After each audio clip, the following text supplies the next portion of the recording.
This is the Mitsubishi Lancer Evolution. And if you're the sort of person who thinks Mitsubishi is just the badge you see on your mate's old Outlander, the one with one working speaker, 3 working cylinders, and a glove box full of parking fines, then this most certainly is not the car for you. Because the Evo isn't just a Mitsubishi, it's a middle finger to physics, to convention, to common sense, and most of all, to Subaru. Born from rallying madness in the early 90s, the Evo started life as a humble Lancer, a cheap, boxy, front-wheel drive sedan that wouldn't get a second glance in a Tesco car park. But then the lunatics in Mitsubishi's motorsport division got hold of it and turned it into something that could terrify Ferraris on a twisty road. They added a turbocharged engine, all-wheel drive, limited slip differentials, anti-lag, massive brakes, a wing you could hang your laundry on, and more acronyms than a military dossier. It was like giving a chainsaw to a librarian and watching them win a war. And it only got faster, because they made not 1, not 2, but 10 versions, each one more unhinged than the last. The Evo I was an angry little box of boost. The Evo 6 Tommy Mäkinen edition was a street-legal rally car that spat in the face of every BMW M3. The Evo 8? That came with active yaw control, which, if you don't know, is a system that literally lets the car decide how sideways it wants to be. That's not technology, that's sorcery. And then there was the Evo X, the final form.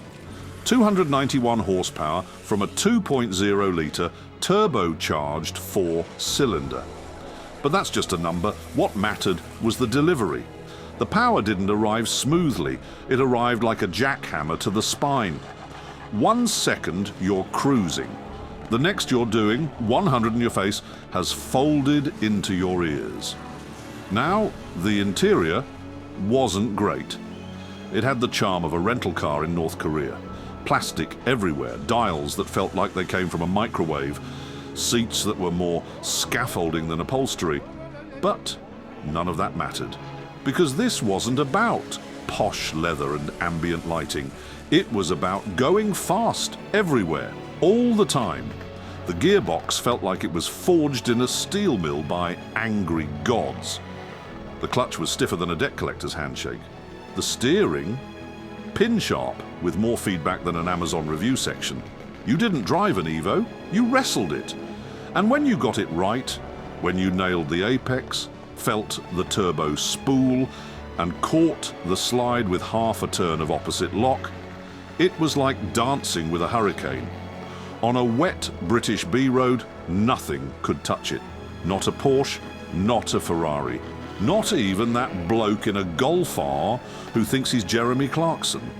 Because the Evo didn't care about prestige. It didn't care about refinement. It cared about one thing, obliterating corners.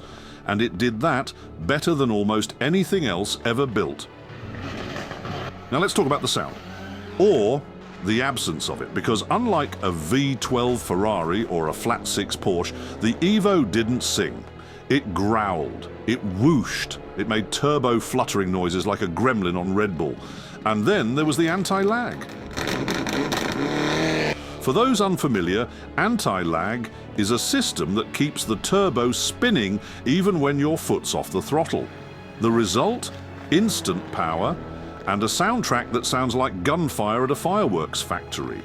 Pops, bangs, crackles, the kind of noises that make tunnel runs mandatory and police reports inevitable. And it wasn't just a road car, no. The Evo dominated rally stages across the globe. From Finland's snowy hellscapes to Kenya's bone-shattering gravel roads, it danced, drifted, and downright demolished the competition. Driven by legends like Tommy Mäkinen, it didn't just win. It embarrassed cars with twice the price and 10 times the ego. And yet, despite all that, Mitsubishi killed it. They said it was time to focus on crossovers, on sustainability, on brand synergy, which is corporate speak for we don't like fun anymore. So the Evo is gone now. No more turbocharged fury. No more AWD drift monsters, just Outlanders with CVTS and beige paint. It's like Leonardo da Vinci deciding to stop painting and open a branch of Subway. But here's the thing. The Evo never needed a big send-off. It doesn't need revival specials or tearful tributes, because it left its mark. You still see them today, scything through traffic, spitting flames at track days, or just parked up with an owner who knows, who understands that what they're holding onto isn't just a car, it's a time capsule, a relic from an era where car companies took risks, where speed came before style, where grip came before gadgets. It's not refined, it's not luxurious, but it's real. Every gear change, every twitch of the wheel, every turbo scream through a narrow canyon, it's a reminder that performance doesn't need to be polished, it needs to be felt. The Evo didn't whisper, it roared. And now that it's gone, there's a silence. Not just in Mitsubishi showrooms, but in the entire automotive world. Because nothing filled its shoes.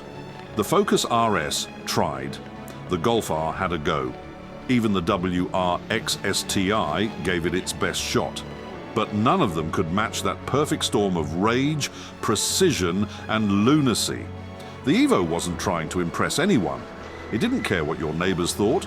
It didn't care if your spine survived the potholes. It cared about one thing: the road ahead. And attacking it like a rabid jackal on rocket fuel. So here's to the Mitsubishi Lancer Evolution.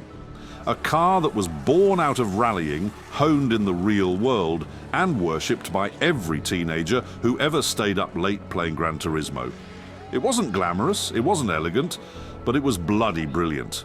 The Evo wasn't just a car, it was a battle cry, a machine gun of horsepower and torque, a four-door assassin in a world full of smiling hatchbacks and family SUVs.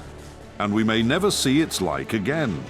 But for those of us who know, who've felt the boost hit, who've caught the slide on a rainy roundabout, who've seen the faces of exotic car owners vanish in the rear-view mirror, the Evo lives on. Not in marketing brochures, not in hybrid concepts, but in legend. And in that moment, that split second when the turbo spools, the revs climb, and the horizon becomes a blur, it reminds you speed doesn't need pedigree, it just needs purpose. And the Lancer Evolution had it in spades, utterly, completely brilliant.